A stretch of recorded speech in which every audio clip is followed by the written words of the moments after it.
Eu estou no canto sul do continente africano, num país de reservas naturais preciosíssimas.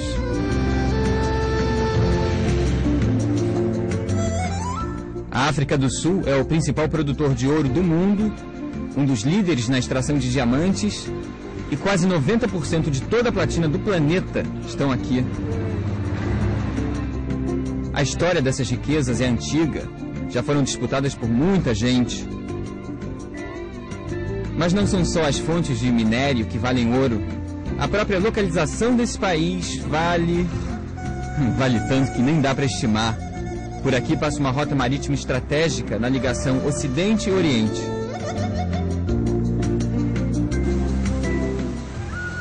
A história recente da África do Sul tem momentos reluzentes e opacos.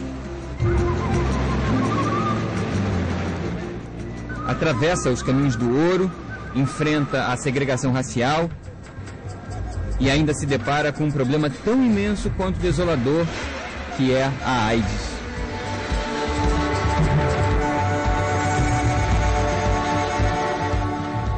Ao mesmo tempo, esse país é a potência do continente africano. Horizonte para crescer existe, dinheiro circulando também. Agora, como o bolo está sendo dividido, eis a grande questão sul-africana. Sul-africana não, né? Mundial.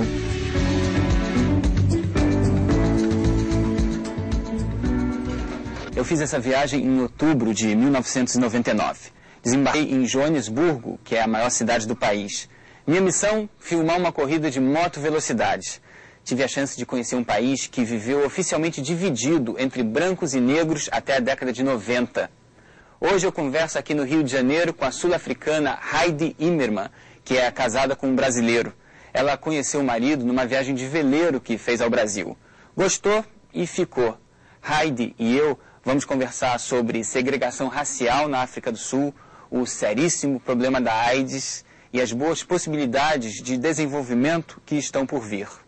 Questa curva da prima che si affronta a 120-122 km. Questa difficoltà del motore di Capirossi che occupava la pole position a partire. Intanto vediamo il... Poi curva a sinistra da terza, da 125 all'ora, che poi rimette appunto sulla linea del traguardo. Mal cheguei e já vim direto para o autódromo da cidade chamada Welkom. Welkom quer dizer bem-vindo em afrikaner, que é um dos 11 idiomas oficiais no país. O afrikaner é um dialeto do holandês que se falava no século XVII, quando os primeiros colonizadores chegaram.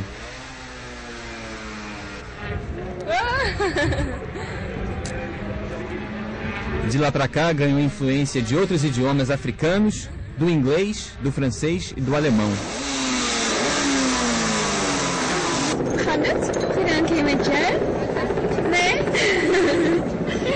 Conhece o nome Antwerp? Ja. Kan jij? Ja, ik heb het waanzinnig. We gaan cake doen, né? Ja. Eu nunca tinha ouvido afrikaner na minha vida, muito menos conhecido alguém bilíngue com fluência em afrikaner e português. Como você se chama? Olha que pergunta fácil a primeira. Como você se chama? Eunice da Fonseca. Como você aprendeu a falar português tão bem? Meus pais são portugueses. De Portugal? Sim, não, de Moçambique. Sim. Você pratica muito português aqui na África do Sul? Pratico. O português comunidade é muito grande aqui na África do Sul. Somos uma grande comunidade. Há brasileiros por aqui também? Eu não conheço um brasileiro, mas portugueses sim, muitos. Não, agora conhece um brasileiro? Sim, conheço o Luiz. Qual é a língua do país para você? A língua que mais fala na África do Sul é o inglês, porque tem muitas línguas, tem Xhosa, Zulu, Shona, são inúmeros. Eu estudei, por exemplo, numa escola alemã, que meu pai é de descendência alemã, que a gente tinha que aprender 3 línguas como língua mãe. Era inglês, afrikaans, que é uma língua da África do Sul. Afrikaner, né? Como a gente diz em português. E o alemão. Então, já cresci falando 3 idiomas. A maioria da população da África do Sul fala inglês? A maioria fala inglês. Fala inglês. Por exemplo, nas províncias diferentes tem os estados, né? Tem que falam principalmente uma língua, por exemplo, a Transkei, ou no Cabo, embaixo o pessoal fala mais coisa em inglês. Aí se você vai para o norte, depende de onde, tem pessoas que falam só africanos, que nunca falaram inglês.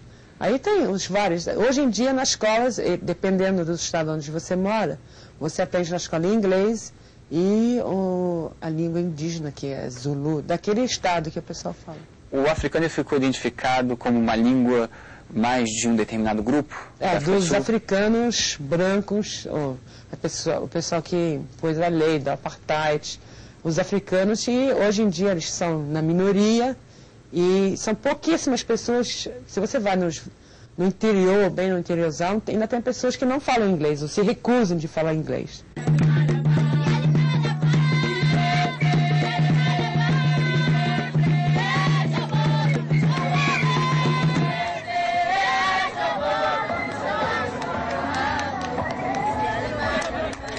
Nós, brasileiros, talvez tenhamos alguma ideia do quanto a África é rica musicalmente.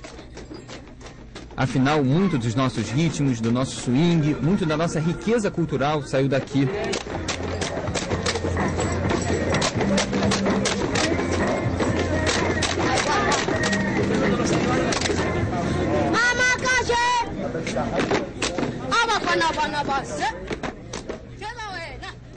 Esses garotos mantêm a tradição dos primórdios de uma dança que tempos depois se desenvolveu do outro lado do oceano e virou o sapateado norte-americano.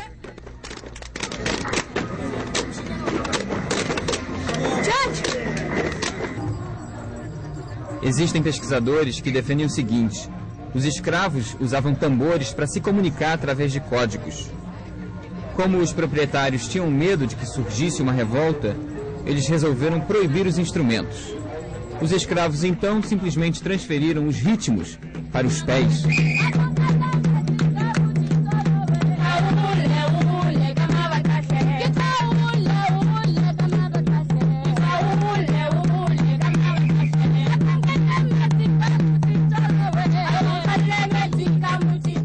O pessoal também tem sua ginga, né? Que aqui é o brasileiro, ele adora os ritmos.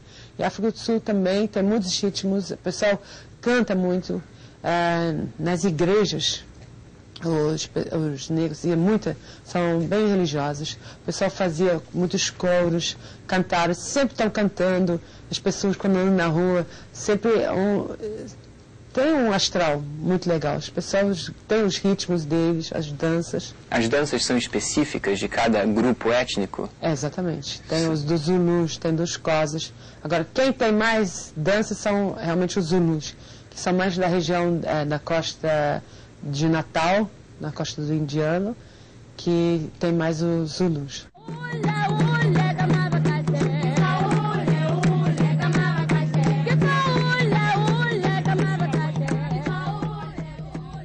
Quando eu pensava em África, não vinha à minha cabeça a ideia de muita mistura entre povos espalhados pelo mundo. Mas aqui na África do Sul, eu começo a perceber que não é bem assim, não.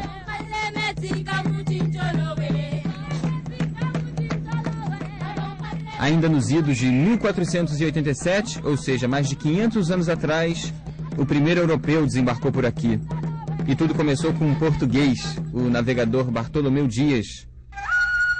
Foi ele o primeiro a contornar o Cabo da Boa Esperança. Surgia a possibilidade de um novo caminho até as Índias, que Vasco da Gama completou em 1498. Os portugueses conquistaram essa rota, mas não chegaram a colonizar a região próxima ao Cabo da Boa Esperança.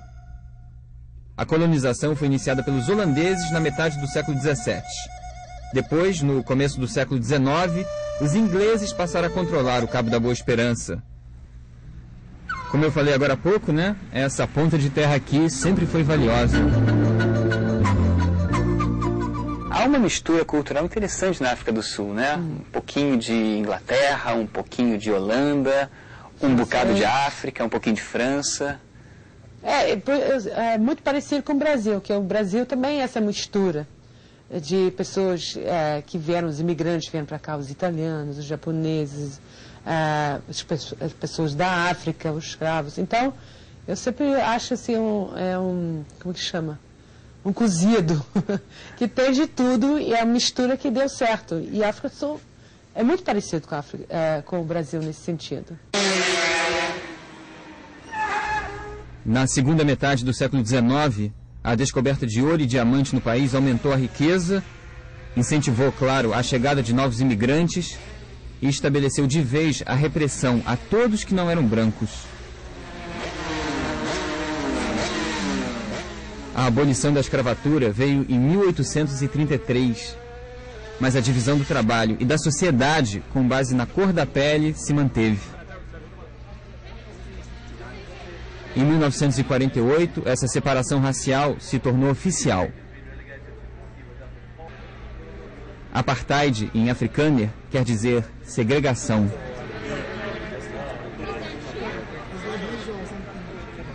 Na África do Sul, que o governo tentou fazer um tal de chamado homelands. Eram uns estados, nem países, eram uns estados dentro de um estado que só os negros moravam. Para trabalhar na cidade grande, eles precisavam que chamava de ser um passbook, que era tipo uma carteira não de trabalho, mas tipo um passaporte para ir trabalhar na cidade grande, mas só com autorização. Então tinha várias pessoas que iam para a cidade grande, procuravam trabalho, mas não tinha esse passe, essa autorização. Então o pessoal sempre era muito reprimido, medroso, e para não ser pego pela polícia. E se fosse pego, não na cadeia, mas era transportado de volta até conseguir a tal autorização para trabalhar na cidade grande. Mas você podia até conversar, mas não tinha nenhuma restrição a isso. Mas eles tentavam evitar ao máximo que o pessoal se misturava. Não tinha escola mista, era só para os brancos. Tinha ônibus com 2 andares, que os brancos sentavam embaixo. É igual aqueles ônibus ingleses que tem na Inglaterra. De 2 andares, os negros iam para o andar de cima. Nos parques, nas praças tinha também. Banco estava escrito só para os brancos.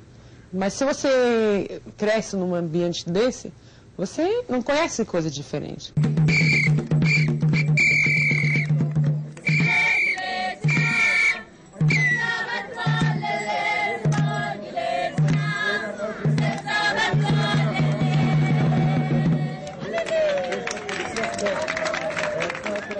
A separação racial na África do Sul teve várias consequências graves. Por exemplo, a concentração da riqueza. Na economia, o bolo cresceu, mas não foi repartido. Daqui a pouco a gente vai ver por que é tão difícil extrair ouro no país que tem a maior reserva do mundo.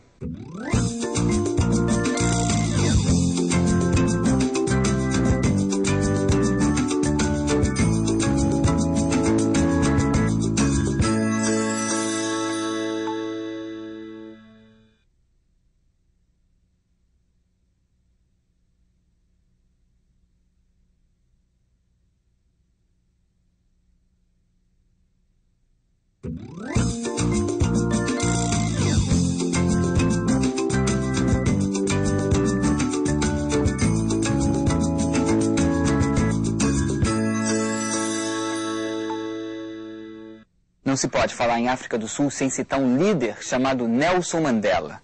Ele comandou a oposição ao governo que havia institucionalizado o apartheid no país. Chegou a ser condenado à prisão perpétua. Mas a partir de 1990, as manifestações contra o apartheid puderam vir à tona. Em 94, nas primeiras eleições multirraciais da história do país, Mandela se tornou presidente. Era o fim oficial do apartheid. Aqui no Brasil, eu converso sobre esse e outros assuntos com a sul-africana Heidi Imerman. Ela é casada com um brasileiro e mora no Rio de Janeiro desde 1992.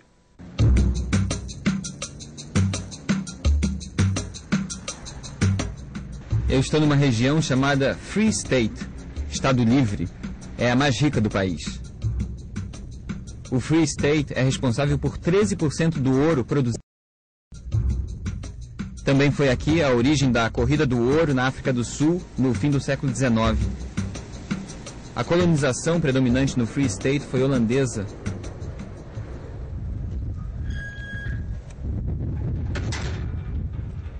Andenk é uma palavra em Afrikaner que quer dizer lembrança.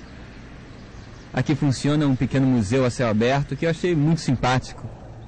É um espaço que relembra as primeiras descobertas de ouro na África do Sul. There's a new mine being developed called Target Mine. The average in the area is 6 grams per ton for the richer deposits. F-Gold is going to have an average gold content of 10 grams per ton and more. So it's going to be a very rich mine. It's one of the most highly mechanized mines in the world. Is there a lot of gold still to be explored in the region? Yes, vast amounts. From this town, 40 kilometers further on, very rich deposits. A África do Sul é o recanto dourado do momento. Até quando? Não há como dizer. O quanto o país vai crescer por conta das reservas de ouro também é um prognóstico dificílimo. Já houve várias grandes corridas do ouro na história e as consequências variaram muito. No oeste dos Estados Unidos, principalmente no estado da Califórnia, a febre foi em 1849. Os aventureiros que buscavam riqueza acabaram povoando essa região, que hoje em dia é muito rica.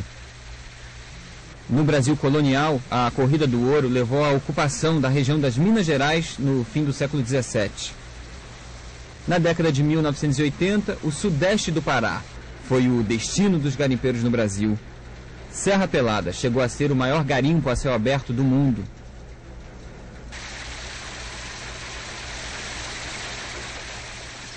Aqui no Free State, o ouro não é para qualquer aventureiro. A maneira de viabilizar a extração do metal requer investimento e não é pouco não. O minério chega a ficar 3 quilômetros abaixo da terra. Por isso a extração demora e tem custos altíssimos. Agora, se tanto capital investido vai compensar, basta dizer que a África do Sul tem 40% das reservas de ouro do planeta. Muito lucro ainda vai sair dos confins desse subsolo. A extração de ouro aqui em território sul-africano é uma concessão estatal. E como os custos são tão elevados, acabou virando um monopólio das grandes empresas. A África do Sul é um pedaço de terra bem pequeno, se comparado ao continente, mas é aqui que se produz 1/4 da riqueza de toda a África.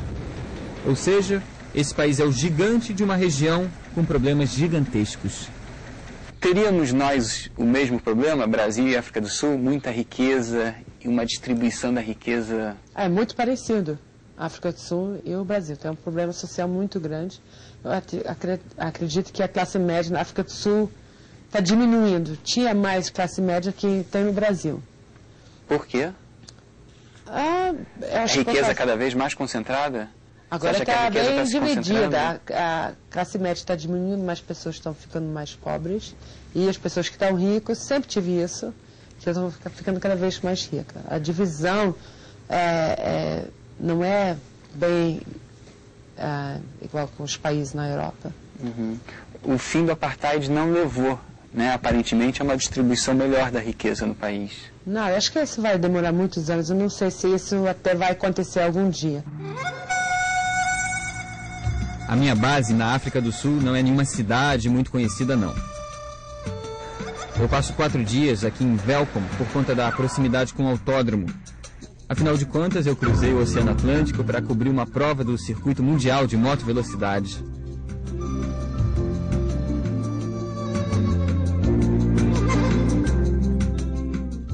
E olha, que surpresa, pelo menos para mim. Eu esperava encontrar no interior da África do Sul uma certa precariedade. Tudo bem?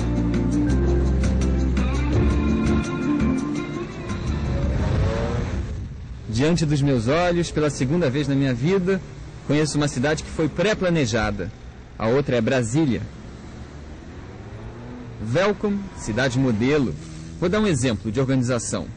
Não existe sinal de trânsito, um semáforo sequer por essas ruas. Eu nem precisaria dizer que tudo bonitinho assim vem do ouro escondido embaixo da terra. Mas infelizmente o padrão de vida em Welkom não é um retrato verdadeiro do país como um todo. Mais de 20 milhões de sul-africanos, quase metade da população, vivem abaixo da linha de pobreza. Isso é, com menos de $1 por dia.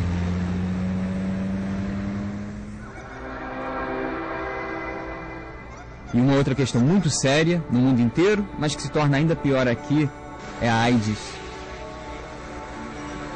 A África do Sul é dona de um recorde mundial tristíssimo. Tem o maior número de portadores do vírus HIV. Estima-se que 1 a cada 5 pessoas no país esteja contaminada.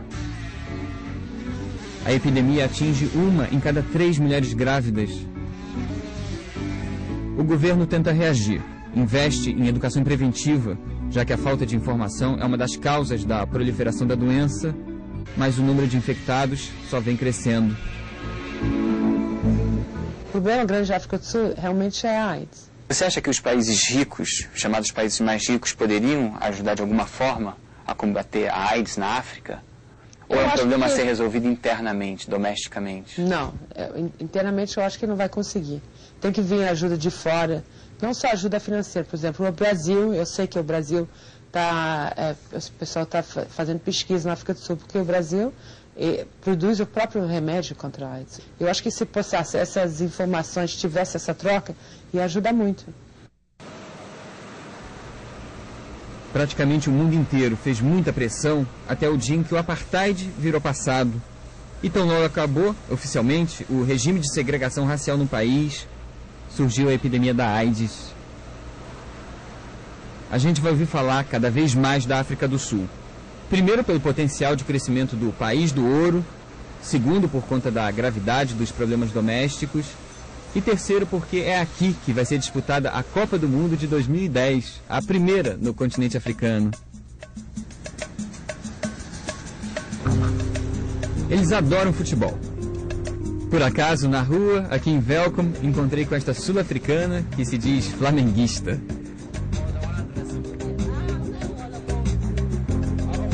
O evento Copa do Mundo vai ser muito bom. Quer dizer, tem tudo para ser muito bom. Porque nunca se sabe, né? Se vai ser colocada apenas uma certa maquiagem na África do Sul.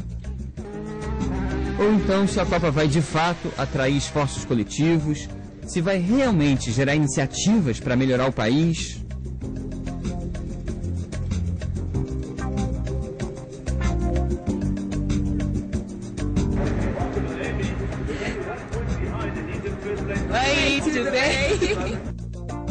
Olha, torcida existe.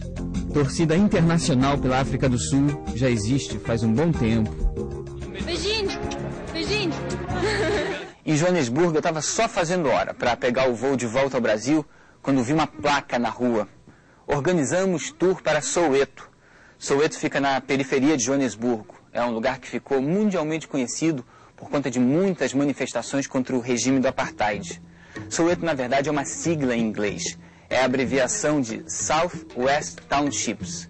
Acho que a melhor tradução seria municípios do Sudoeste. Algumas pessoas tinham me alertado que era uma região perigosa, com problemas de criminalidade, e que eu teria que conhecer pelo menos algum morador do Soweto para poder transitar por lá com segurança. Entrei na pequena agência de turismo e perguntei quando seria o tour. Um senhor me respondeu, agora. Eu quis saber, claro, quem era o responsável pelo tour, e ele disse, sou eu. Entramos no carro e fomos. Fui sem a câmera, que eu tinha deixado no hotel. E olha, que experiência sensacional. Eu vi uma exposição belíssima de fotos das grandes manifestações contra o apartheid. Visitei a casa onde morou Nelson Mandela e vários outros lugares históricos. Lá pelas tantas, acho que o melhor da visita. A gente foi almoçar na casa de um amigo do guia. Casinha bem simples. Quase todos falavam inglês, o que foi muito legal, né? Porque aí eu pude conversar à vontade com eles. Quando um morador da casa soube que havia ali um brasileiro, ele soltou a seguinte frase que eu nunca mais vou esquecer. Os 2 maiores absurdos que eu já vi até hoje foram o apartheid, aqui na África do Sul, e a derrota do Brasil para a Itália na Copa de 1982. Aquele sul-africano tinha sido um grande fã do time de Zico, Sócrates, Falcão e companhia.